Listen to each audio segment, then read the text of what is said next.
राणावतने सांगितलं मुंबई हे पाकिस्तान आहे. मुंबईला पाकिस्तान म्हटल्यावर ज्या मराठी माणसाला किंवा ज्या भारतीय नागरिकाला चीड येणार नाही ती व्यक्तिगत टीका नव्हती. ही आमच्या महाराष्ट्राच्या राजधानीवर, देशाच्या आर्थिक राजधानीवर केलेली भयंकर टीका होती. पाकिस्तान चालेल का? तुम्हाला पाकिस्तानात राहायला आवडेल का? मला सांगा.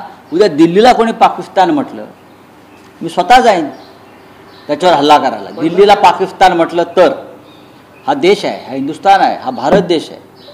तुम्ही या भारत देशातल्या कोणत्याही भागाला पाकिस्तान, बांगलादेश म्हणू शकत नाही. पण सर, त्या वृद्ध नेव्ही अधिकाऱ्यांनी तर फक्त व्यंगचित्र टाकलं होतं उद्धव ठाकरेंचं. व्यंगचित्र काय टाकलं होतं आपल्याला माहिती आहे का? ते व्यंगचित्र पाहून या. व्यंगचित्र पाहून या.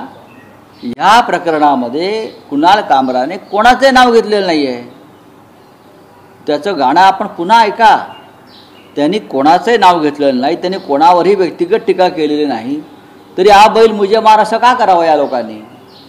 एकनाथ शिंदे ह्यांच्या अवतीभोवती डोकी नसून मडकी आहेत. मी परत सांगतो, एकनाथ शिंदे ह्यांच्या अवतीभोवती डोकी असती तर त्यांनी हे उपद्व्याप केले नसते.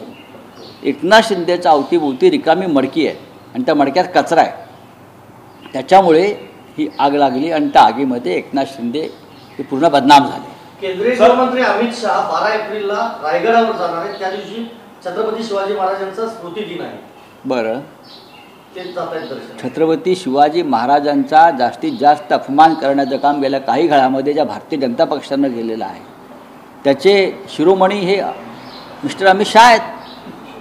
ते का प्रायचित घ्यायला चालले आहेत का? बहुतेक ते प्रायचित घ्यायला चाललेले आहेत. गेल्या काही काळामध्ये महाराष्ट्रात भाजपचं सरकार आल्यापासून सगळ्यात जास्त अपमान छत्रपती शिवाजी महाराज, छत्रपती संभाजी महाराज, या सगळ्यांचा अपमान ह्या लोकांनी केलेला आहे.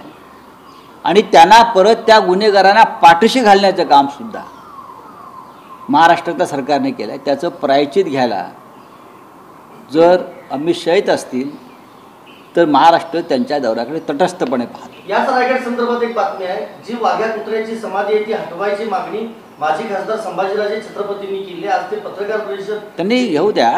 याच्यावरती राज्य सरकारने आपलं मत व्यक्त करावं. सर, वॉकच्या संदर्भात एक अत्यंत महत्त्वाची बैठक आज आयोजित करण्यात आली होती, पण ऐन वेळी ती बैठक रद्द करण्यात आली. ब्रीफिंग होती सर्व खासदारांना.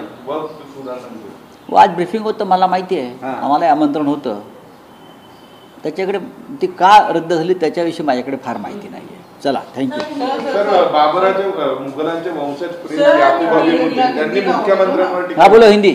सर हुसैन दलवाई जो कांग्रेस के लीडर हैं, उन्होंने कहा है कि पंडितों ने औरंगजेब को बताया कि कैसे. मुझे मालूम नहीं हुसैन दलवाई जी ने क्या कहा है. हुसैन दलवाई कभी कभी इस प्रकार की बातें, बेहुदा बातें करते रहते हैं. छोड़ दीजिए, आप उनको ज़्यादा महत्व मत दीजिए. सर, सौगात मोदी जो है वो, सौगात मोदी का देखो, अगर दिवाली को, ये त्यौहार को बहुत सी सरकारें हिंदुओं को इस प्रकार से मदद करती है. 36 लाख मुस्लिम भाइयों को अगर सरकार इस प्रकार से मदद करती है तो उनका स्वागत करना चाहिए. लेकिन कुछ दिनों से महाराष्ट्र जैसे राज्यों में जो ढोंगी हिंदुत्ववादी है वो मुसलमानों के खिलाफ जहर उगल रहे हैं. मैं उनकी रिएक्शन, मोदी जी ने जो सौगात दी है मुस्लिम भाइयों को, मैं उनकी रिएक्शन जानना चाहता हूँ कि क्या आप मोदी जी का ये सौगात आपको मान्य है? हमने तो स्वागत किया है. इस देश का हर गरीब में चूल्हा जलना चाहिए और त्यौहार मनाना चाहिए, चाहे हिंदू, मुसलमान, क्रिश्चियन, पारसी, कोई भी हो, जैन हो, कोई भी हो. सर, कुणाल कामरा को लगातार धमकी भरे जो कॉल्स आ रहे हैं, नरेश मास्के ने भी कहा कि उनको उनका प्रसाद मिलेगा, शिवसैनिकों को छोड़ेंगे नहीं, कहीं भी भारत में रहेंगे. देखिए, मैं ये धमकी कौन और क्यों दे रहा है मुझे मालूम नहीं. कुणाल कामरा एक ऐसी व्यक्ति है, मैं उनको पहचानता हूँ, मैं जानता हूँ, बहुत सालों से जानता हूँ. तो धमकी से डरने वाला वो कलाकार नहीं है. वो मर जाएगा लेकिन डरेगा नहीं, वो झुकेगा नहीं. मैं उनको पहचानता हूँ. ये धमकी विमकी ठीक है, अपने पास रखो. सरकार है, सत्ता है, नहीं तो आपको भी रास्ते पे चलना मुश्किल हो जाएगा. जो धमकी दे रहे हैं ना, ये सत्ता है, सत्य की मस्ती है, ये पावर की मस्ती है, और क्या है. सर, योगी जी ने भी इस पे बोला कि फ्रीडम ऑफ स्पीच का इसका मतलब ये नहीं कि आप कुछ भी बोलो किसी देहात देखिए, ये बात मैं मानता हूँ, योगी जी की बात मानता हूँ कि फ्रीडम ऑफ स्पीच का मतलब ये नहीं कि कोई कुछ भी बोले, लेकिन कामरा ने क्या बोला है इसके खिलाफ ये पूरा माहौल उठा। कामरा ने किसी का नाम नहीं लिया। एक जो स्थिति महाराष्ट्र में पैदा हुई है उसके ऊपर उसने एक टिप्पणी की है, व्यंग्य किया है। जैसे मैं तो बहुत से कवियों की सुनता हूँ, संपत सरल जी की बातें सुनता हूँ, कुमार विश्वास की बात सुनता हूँ, हाँ, सुरेंद्र शर्मा की मैं कविताएं सुनता हूँ। आप सुन लीजिए ना, व्यंग्य ही होता है ये। और कुणाल कामरा ने भी यही इस प्रकार से व्यंग्य अगर किया है तो आपने इस प्रकार से तोड़फोड़ करना, ये करना, वो करना, मौका सभी को मिलता है, मैं इतना ही कहूँगा। मुगलों के वंशज ने जो औरंगजेब की कब्र के आपने ट्वीट किया है आज, एक आपने ट्वीट किया है जो यूपी का जो बच्ची लेके जा रही है, वो बुलडोजर चल रहा है, उसके बारे में कुछ कहना चाहेंगे? मैं भारत की असली तस्वीर है आज के भारत की, मैंने इतना ही कहा है। ये बेटी बचाओ का जो आप मूवमेंट चला रहे हो ना, आप बेटियों को नहीं बचा रहे हो, आप बेटियों को, उनके भविष्य को आप ख़त्म करने जा रहे हो। इस बुलडोजर राज अपने जो यूपी से लेकर महाराष्ट्र तक जो चल रहा है उसमें कितनी बेटियां, उनका भविष्य खत्म हो गया आपको मालूम नहीं, मोदी जी को मालूम नहीं।